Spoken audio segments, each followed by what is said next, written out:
awaiting the first court appearance of actor Jussie Smollett later today, after the Empire star surrendered to police Chicago early this morning before dawn. Smollett is now accused of filing a false police report after telling authorities he was assaulted by two men hurling racist and anti-gay insults and a pro-Trump slogan. You're watching Outnumbered. I'm Harris Faulkner. Here today, Town Hall editor and Fox News contributor Katie Pavlich, Fox News contributor and national security analyst Morgan Ortegas, Fox News analyst and co-host of Benson and Harf on Fox News Radio, Marie Harf, and in the center seat, former press secretary for President George W. Bush and Fox News contributor Ari Fleischer. We say he's outnumbered, but you know what? He brings it. Good to see you. Great to be back. All right, let's get to the news. Such a busy day. Police say Smollett paid two brothers $3,500 to stage an attack as we look at the surveillance video showing the men buying supplies before the incident last month.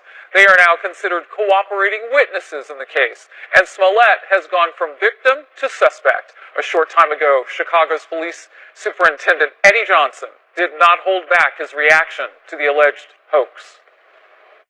I'm left hanging my head and asking why. Why would anyone, especially an African-American man, use the symbolism of a noose to make false accusations? How can an individual who's been embraced by the city of Chicago turn around and slap everyone in this city in the face by making these false claims? Our Matt Finn is live in Chicago. Matt? Harris, 20th Century Fox, which employs Jussie Smollett on the show Empire, just released a statement. Their tone is now changing. The statement reads in part, quote, "We understand the seriousness of this matter and we respect the legal process. We are evaluating the situation and we are considering our options." Throughout this ordeal, 20th Century Fox denied rumors that they were writing him off the show, but apparently they are now considering their options. Also, President Trump now weighing in on this on Twitter, writing, quote, "Jussie Smollett, what about MAGA and the tens of millions of people you insulted with your racist and dangerous comments?" Of course, police tell us that Jussie Smollett reported it was President Trump supporters that beat him, saying this is MAGA country, and also calling him racial and homophobic slurs. Police now deny those claims. The superintendent here in Chicago says that Smollett carried out this alleged hoax because he was upset about how much he was being paid on the show Empire. Police say Smollett paid the two brothers $3,500 for this alleged hoax with a promise of a $500 follow-up. Police also allege that Smollett did indeed craft that death threat letter and sent it to himself, a serious federal crime. Chicago Police Superintendent says the city of Chicago embraced this actor, and then he turned around and slapped the city in the face. Absolute justice would be an apology to this city that he smeared, admitting what he did, and then be man enough to offer what he should offer up in terms of all the resources that were put into this. The Chicago police chief says that the two brothers linked to this case agreed to testify against Smollett in the 47th hour of their 48-hour hold, and at that point, police classified them as witnesses, not co-conspirators. Chicago police superintendent says he wishes families of real victims here in Chicago got this much public attention. Police say they tracked these two brothers down via the ride-share car service that they used. They looked at more than 50 cameras, interviewed 100 people, all leading up to Jussie Smollett turning himself into police this morning. Now he will appear before a judge in the courthouse behind me, scheduled for 1:30 local time this afternoon. Harris. Matt Finn, a lot of information. We'll cover that as it happens today live. Thank you. He said, "This MAGA country punches me right in the face." So I punched him back. I noticed the rope around my neck and I started screaming. Before he was exposed, Jussie Smollett tied his attack to President Trump and his election campaign themes specifically. And far before the facts were in, and police had gathered all the evidence, Hollywood politicians and the media, some of them, appeared to buy Smollett's narrative. Watch. Police say they beat him up, poured an unknown chemical over him, and at some point during the incident wrapped a rope around the actor's neck. In a later interview, he told them they were yelling MAGA country as they beat him. Connect the dots. This is what happens. If you are in a position of power and you hate people, Senator Cory Booker said the vicious attack on actor Jussie was an attempted modern-day lynching. Now to that attack on a star of the TV show Empire. A Hollywood star who's black and gay, and now the victim of a heinous crime. Jussie Smollett from the hit show Empire was attacked and beaten early this morning in Chicago, and police say it could be a hate crime. You may have already told us, but I'm so shaken by the story I forgot. I know he walked himself to the hospital. Do we know how he is now? This is America in 2019. And an opinion writer for the Boston Herald with this quote: "The only reason this bogus story from a borderline celeb wasn't dismissed as ridiculous was because it gave the Trump-hating propagandists posing as reporters a chance to smear the president.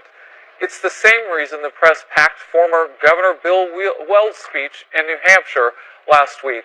Weld's campaign, means more Trump bashing, so they're all in. Some lawmakers and 2020 candidates also weighed in with early support for Smollett, including Senator Kamala Harris and Senator Cory Booker. After initial reports, Booker said Smollett was a victim of attempted modern-day lynching. Days later, he backed off and said he would reserve judgment until all the facts are out." There's a list, and we can go into that. What is your first reaction to this, Ari? Look, first of all, I just have to say, I think he's a small-minded man who's going to get what he deserves. And what he's really done here is expose one of the cultural issues going on in America, which is this victimhood chase. That if you can show all the right pieces of victimhood, in this case, race, sexual orientation, and an anti-Trump element, you've combined nitro and glycerin, and you know the press will cover it. And that's what he did. Look at the press's initial reaction to this. They just yielded. They rolled over because it had everything juicy that they wanted, including the anti-Trump element. Where was accuracy? Where was the truth? Were there red flags in the beginning? There were a number of red flags, the first being that this was at 2 a.m. when the polar vortex, one of the coldest times in the history of the country, was coming through. MAGA country is not exactly Chicago. Now, it's one thing to take his claims seriously, as the police did. They made it very clear that we didn't treat him differently because he's a celebrity. We'd take all hate crimes and treat them equally. However, the issue now is that we see a lot of people saying that they're really disappointed in Jussie Smollett for making up this hoax, right? Celebrities, people in the media, but they're not apologizing to those that they smeared. And the police chief in Chicago conveniently left out today during his remarks about his disappointment.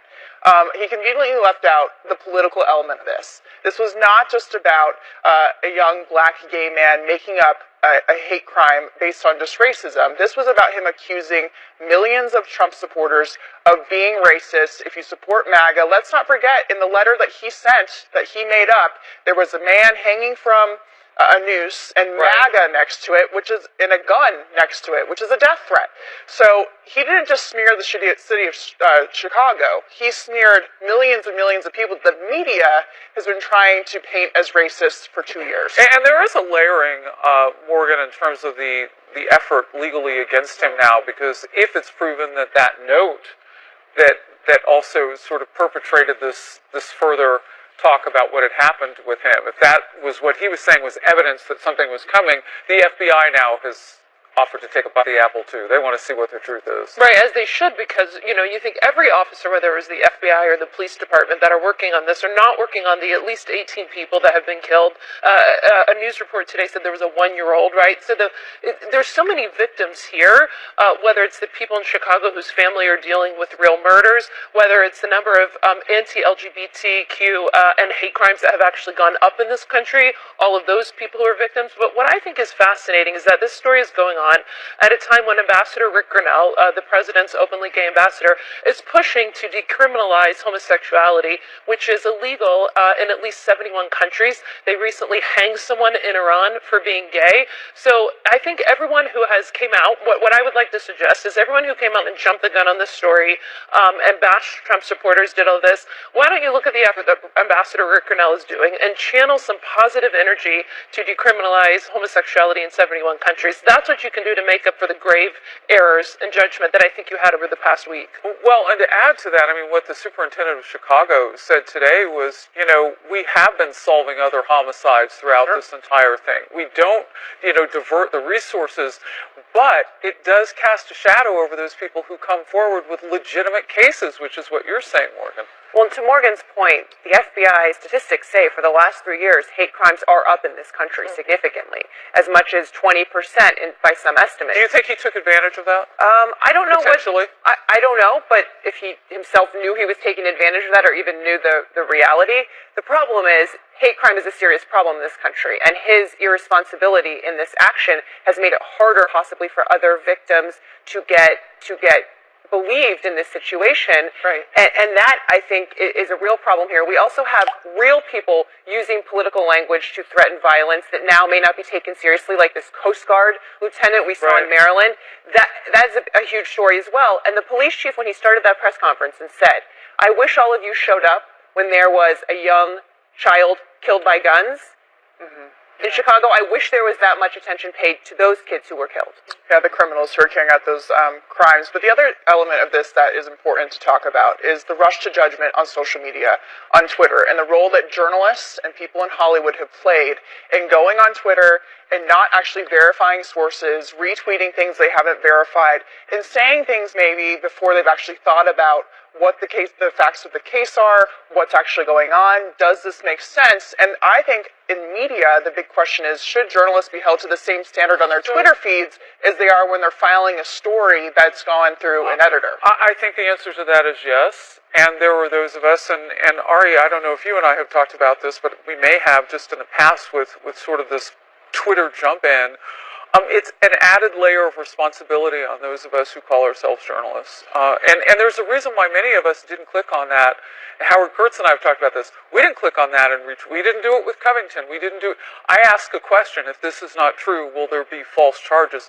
Very early on, I want to know all the information.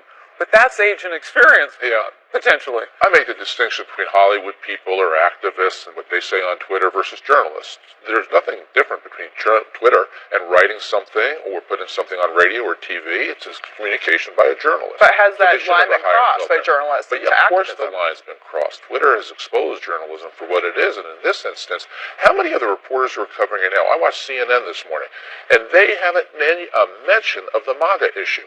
Now that they say that the story was wrong, they have whitewashed the MAGA from this matter. Now, when the story first broke, they were all over the fact that it was a MAGA. Why do you think this is MAGA country? But now that we know it's wrong, they're only focusing on race. They're focusing on sexual orientation. They're focusing on he shouldn't have done it. But they don't go back to the fact that he erroneously claimed it was MAGA. Why? Because it makes the Trump people be sympathetic, and they won't do that. Wow. That's a lot. Well, it has been going on for months and paid for with your tax dollars. Now it appears Special Counsel Robert Mueller's Russia investigation will soon wrap up. The new head at the Justice Department will decide how much of those findings we all get to see. And it looks like Democrats are ready for a fight if the report is not made public. The special counsel needs to bring his evidence forward, if he has any, and let's get on with it. The American people deserve to have this thing wrapped up and over with.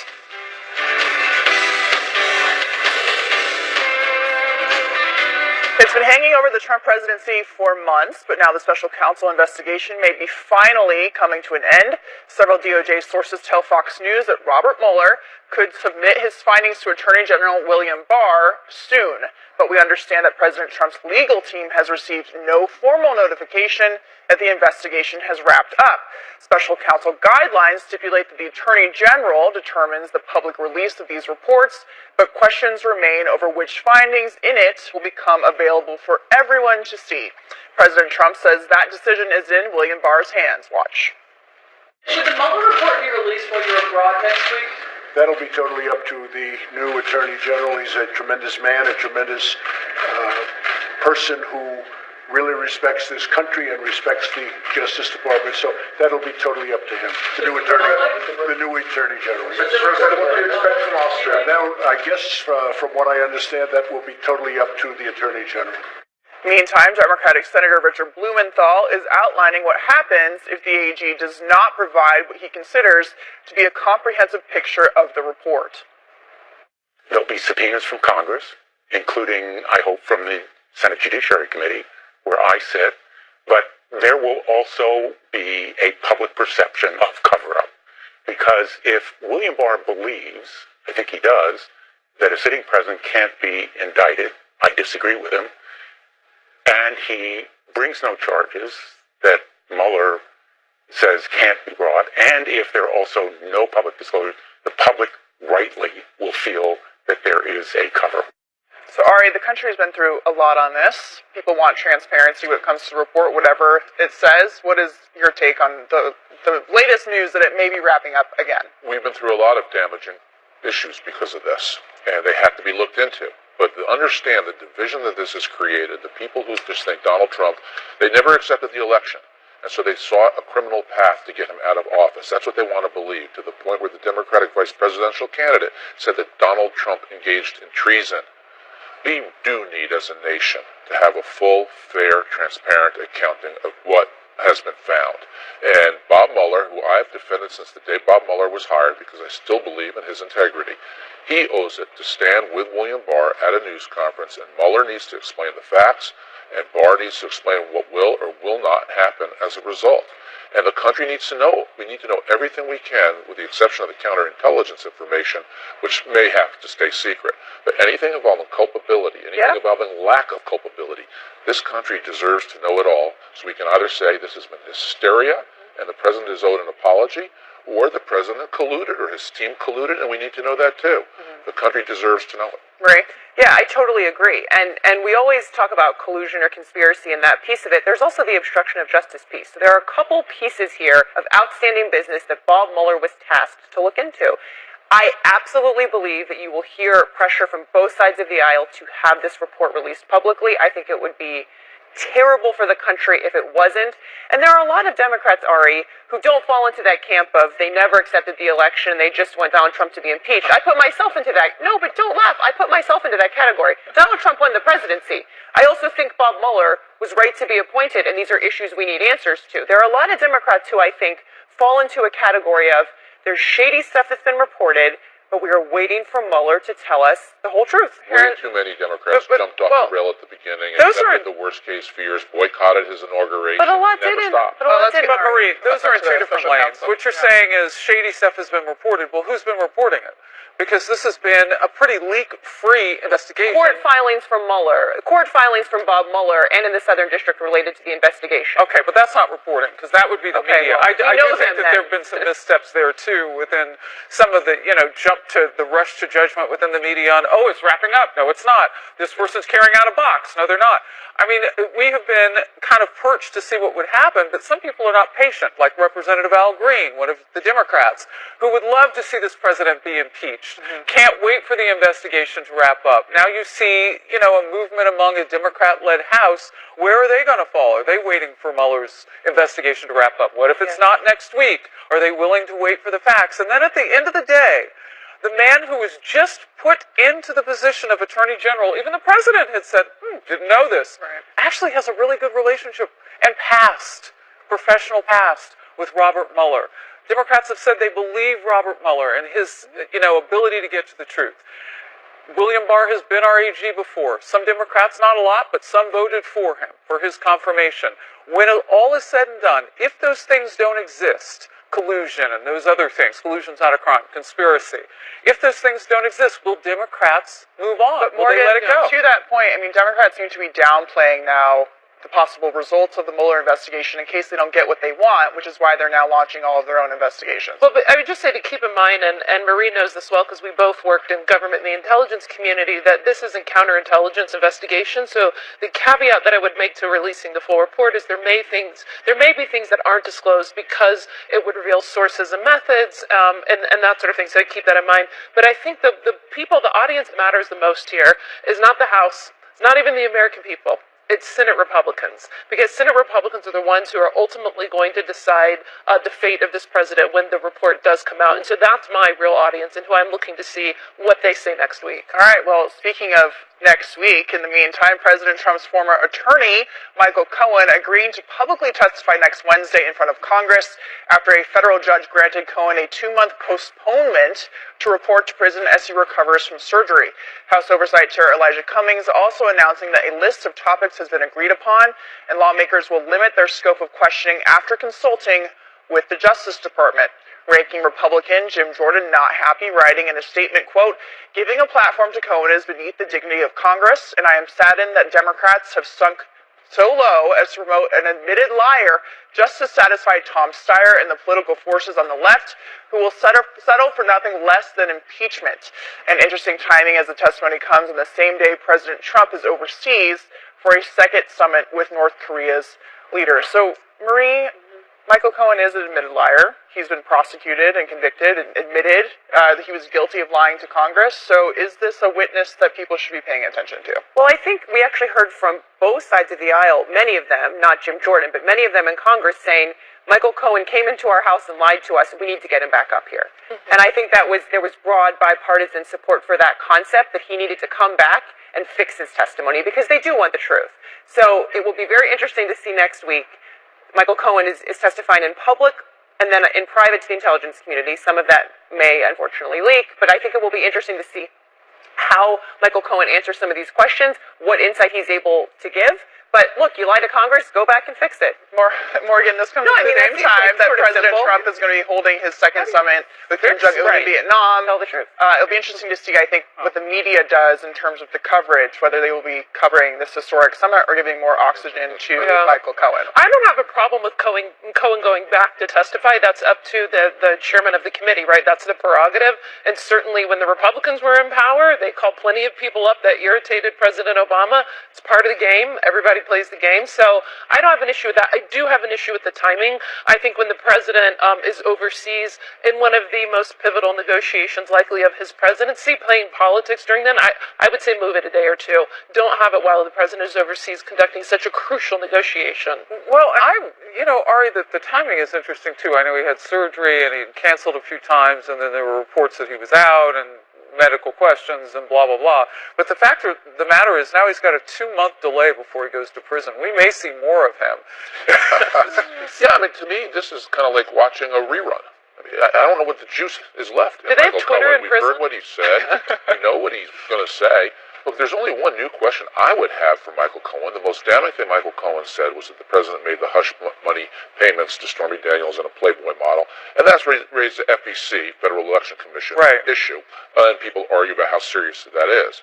But one question I'd ask Cohen is, did the president ever authorize you to make hush money payments to other women prior to these two? Because if he did, it shows that this is not campaign related, that this is a pattern for Donald Trump, and therefore the allegation that this is somehow a new development in the middle of a campaign, I'd like factually to know that question. Other than that, I don't think Michael Cohen has anything left to offer to anybody other than to try to save his own skin, because he is off to prison for perjury. Well, and talking on the Hill wouldn't mitigate his prison circumstances, but if he became useful to a different investigation, perhaps he could. If that investigation were to wrap up next week, he better move quickly. The problem with this is the Democrats need to remember Republicans got themselves in a lot of trouble investigating everything.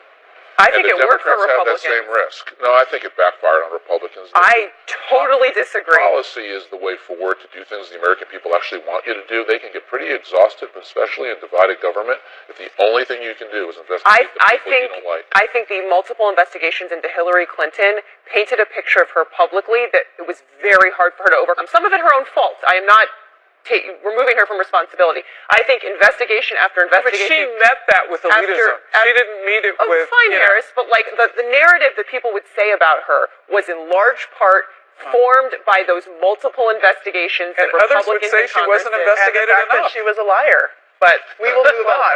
A growing showdown between President Trump and top Democrats over his emergency declaration to get a border wall. House Speaker Nancy Pelosi is setting a vote to try and block it. And now one Republican senator is breaking with the president on the issue.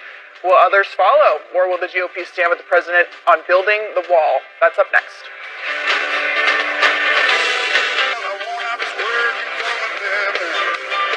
Job Creators Network.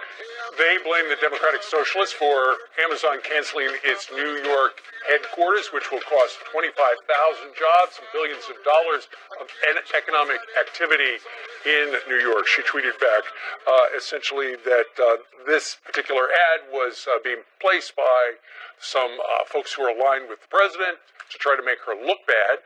Let's go to Dana Lash. She's a nationally syndicated radio host and the host of the Dana Show. Joins us right now from Texas. Hey, Dana. What do you make of this billboard talking about how AOC helped derail the Amazon deal?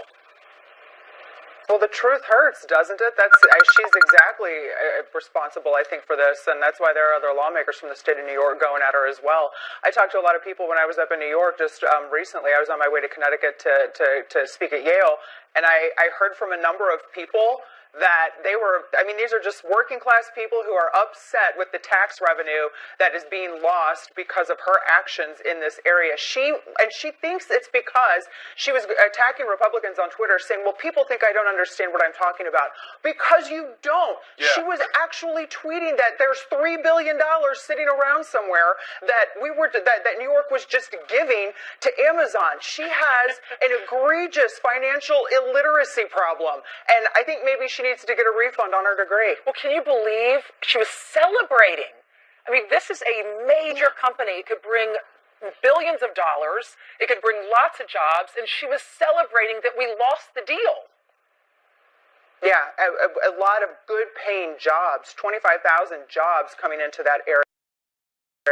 And billions of dollars of tax revenue that would, have gone a long way to help restore and fix up the infrastructure that she was talking about. She said that it wouldn't have been able to support that. That's what that tax revenue that you're not getting was actually going to go towards supporting and assisting, and you just cost all of that for your constituents. Right. And listen, when you have 200 cities competing for the same company, you have to sweeten the deal. Some people weren't happy with the type of deal that Amazon got, but that's what happens. When you're a corporation that's the fastest growing maybe in the world, and they promise to come, you got to swap to do this. They made a mistake, though, by not being more transparent with the negotiations.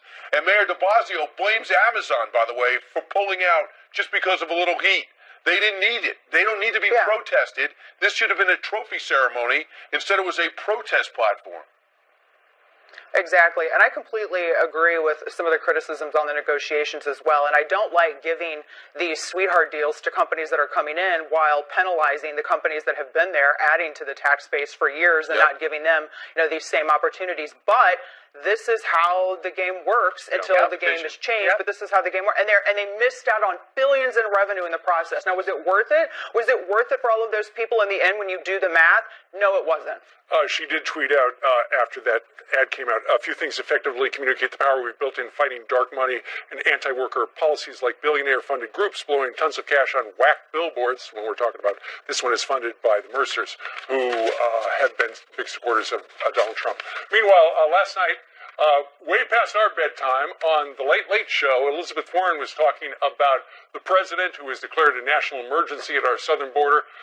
She regards these as true national emergencies. If you were in office, what would constitute a national emergency? Oh, let's do the list. Climate change, gun violence, student loan debt, right off the top. Congress, the president, as a country, those are the things we should be working on. Okay, Dana, what do you think of her list? Yeah, well, she's trying to be Santa Claus, unfortunately, and, Santa Claus... Well, no, that's just not going to work out. First off, the national emergency, people can have debates on the merits of calling a national emergency and whether or not that's going to diminish the precedent set to use this option in the future. But the fact remains that Congress, again, also debatable whether they should be doing this, authorized this office back in the 70s to already do this. Secondly, the Secure Fences Act already started what she's now pretending to oppose currently and what a lot of Democrats supported back in 2006. And lastly, money was already appropriated for this particular purpose. So you have a legislative backbone for what the president is doing. There's no legislative backbone to go and start undermining the Second Amendment or giving everyone free college, free at the expense of the hardworking taxpayer. So she doesn't have any basis in reality. This is why she's polling so low in her own area. All right, well, it's time to do some show prep for the Dana Show. Dan, thank you very much. Thank you, guys. All right, 20 minutes now before the top of the hour. Hey, Jillian. Good morning. So we're following a story out of California, and this involved a suspect opening fire on a deputy, turning a traffic stop into a deadly shootout. The dramatic body camera video may be hard to watch.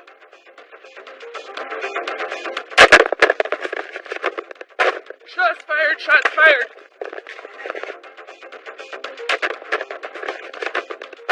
Shots fired.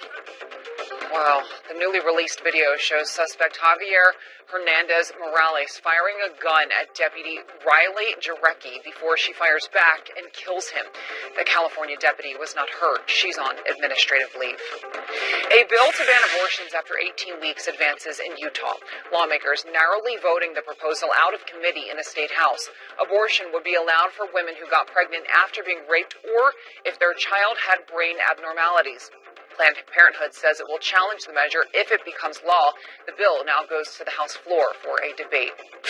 Samsung unveiling a new foldable phone, but this one is going to cost you. The company debuting the Galaxy Fold in San Francisco. It's a whopping $1,980 for a phone. Samsung says it can seamlessly turn from a phone into a tablet. It comes in 4 different colors. The Fold hits store shelves in April. And the Olympics could be adding a brand new sport, breakdancing, until December 2020 to make its final decision. But if breakdancing makes it, Brian, I know you are going to win that gold. I would say bronze. Silver. I would say bronze. Okay. You'll have to be on the podium. I would totally watch it, wouldn't you? I guess. What's the least? I bet it would do better than some of the other sports. What's the one no one watches? For a while, they got rid of baseball. Yeah. I don't watch any of it. Well, they do need more people to watch, no doubt about it. The audience is diminished. Dancing. People like to watch good dancers. There you go. Right. Rhythmic gymnastics. That's a good example. Dancing with the Stars. Right. That's a better example. Remember the part of the wall Beto O'Rourke wanted to take down? There's a new group of migrants there. Right now, Griff is live with the caravan next. Plus, it's a video that will melt your heart. An Army sergeant surprising his wife and newborn twins in the hospital. The family is going to join us live coming up. There they are. Some quick Hollywood headlines for you now. Country star Miranda Lambert's new husband is getting so much attention it is affecting his job.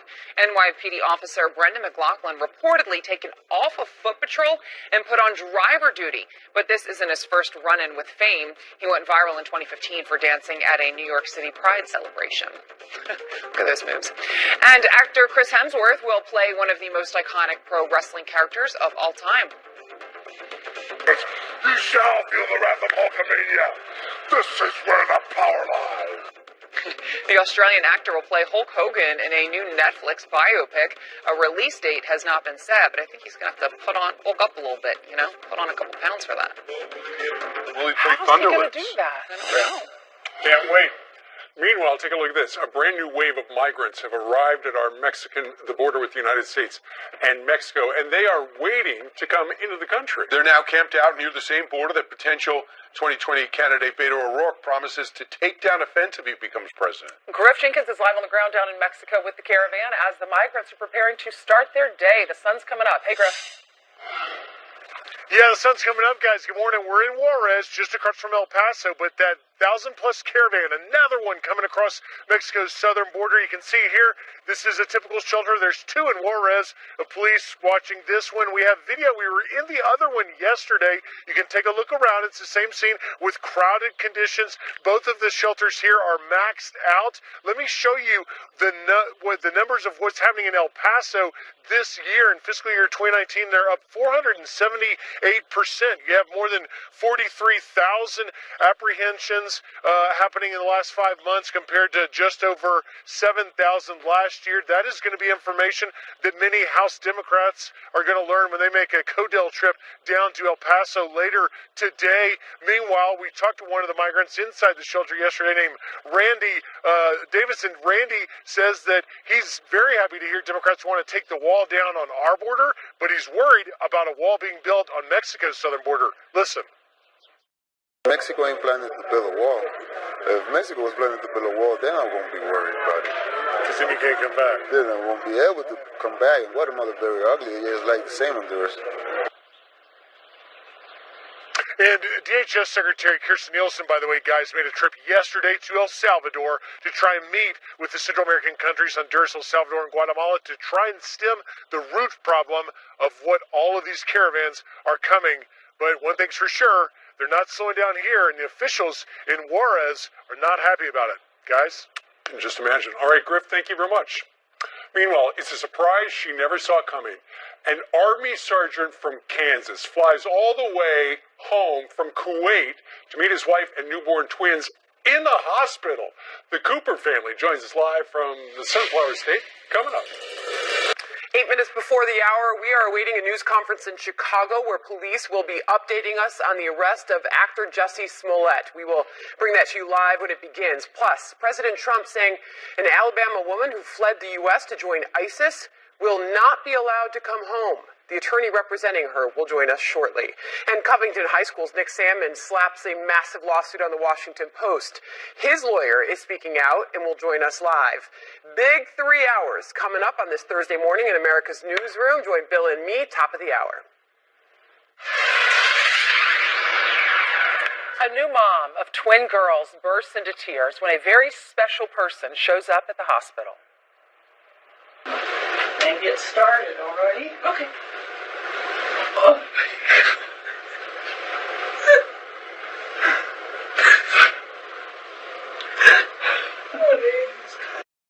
Well, Army Staff Sergeant Skylar Cooper surprising his wife, flying all the way home from Kuwait to Kansas. The video going viral with more than 8 million views. And of course, you're watching it right now. And this morning, they join us on Fox and Friends. Army Staff Sergeant Skylar Cooper and wife Cindy and their twin girls, Emma and Kayla. Good morning to all of you. Good morning. Good morning. Okay, so Sergeant, how'd you pull off the surprise? Well, when I left Kuwait, I had some equipment that I had to actually transport back here, and so I didn't have the exact date that I was going to arrive back in the States. So without having that information, it was kind of easy to keep from her. Now, Cindy, did you find out you were pregnant when he was in Kuwait? Did you go through the whole pregnancy without him? Yeah, I did. He actually never saw me pregnant. So what was your reaction? We saw your tears. What was going through your mind? I had been bouncing back and forth between our, but we have two sons that are 3 and 1 as well, and I had been bouncing back and forth between them and the girls at NICU. So, we had relief, probably, just saw him and just felt relief instantly and shock, because he usually can't do a surprise, and he managed that one. He did, and you said you were actually texting him at the time, and to your credit, Cindy, you won 2 weeks early, right? Yeah, they were born at 33 weeks, so quite a bit earlier. And then he had texted me for an update. Like each day, they give us updates on him, and as a distraction technique. And again, it worked. Sure, absolutely. So, give us an update on the twins right now. How are they? I know you're still in the hospital. They're doing very well, actually. We're getting a lot closer to going home, but they're right where they should be. We're not having any major health issues or anything like that. That's awesome. Skylar, when they let you go, when they let you come back home, you don't have to go back to finish the deployment, do you? No, they were actually able to get me demobilized and then home for good. So I signed for all my leave, and I'm home for a couple more weeks at least. All right. They need to have mercy. Y'all have 4 little ones. Oh my goodness. How exciting. So, Sergeant, you're with the Kansas National Guard. What's your plan now that you're home? I'm active guard, and so once my leave is up, then I'll just go back to duty at the Junction City Armory. All right, not too far from Fort Riley. What a sweet all-American story. Thank you for your service, your whole family. Well, thank you. The growing Cooper family. Thanks, guys. Appreciate it. All right. That video's been seen close to 8 or 9 million times. Amazing. All right. Look at that. But just a look You on her can watch it over and over. One last time. Look, she has no clue he's behind her. She's texting. Where have you been? Susan Smith has been arrested and will be charged with 2 counts of murder. Guys, good morning, everybody.